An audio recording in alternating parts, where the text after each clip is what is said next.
Un geste ancestral. Ce pêcheur brésilien remonte le produit de sa pêche, direction le marché, à Rio de Janeiro. Mais les pêches traditionnelles ne sont plus les premières pourvoyeuses de produits animaux aquatiques. En 2022, elles ont été dépassées par l'élevage, l'aquaculture, une première mondiale selon un rapport de l'Organisation des Nations Unies pour l'alimentation et l'agriculture, la FAO, publié ce vendredi. La pisciculture, la conchiliculture et l'algoculture représentaient alors, en effet, 51% du total mondial de la production et 57% des produits animaux aquatiques utilisés pour la consommation humaine. L'aquaculture ne cesse d'augmenter, plus 6,6% depuis 2020. La consommation d'animaux aquatiques, elle, est passée de 9 kg à plus de 20 kg par personne en 60 ans.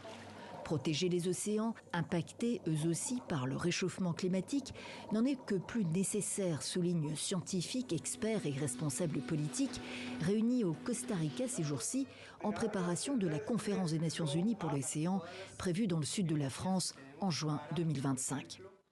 Les défis, c'est à la fois de bien rappeler que l'océan est menacé par le dérèglement climatique, que l'océan est menacé par des activités qui pourraient avoir des impacts irréversibles, mais que l'océan est un allié indispensable dans notre lutte. Si la faim et la pauvreté sévissent, personne ne peut se concentrer sur les solutions à long terme. C'est là que les aliments aquatiques jouent un rôle fondamental. Nous sommes convaincus que dans 10 ou 20 ans, nous mangerons encore plus de poissons, mais que la majorité de ce poisson proviendra de l'aquaculture et non de la pêche. Pour l'heure, les animaux aquatiques comptent pour 15% de l'approvisionnement mondial en protéines animales. Dans certains pays d'Asie et d'Afrique, la proportion dépasse les 50%.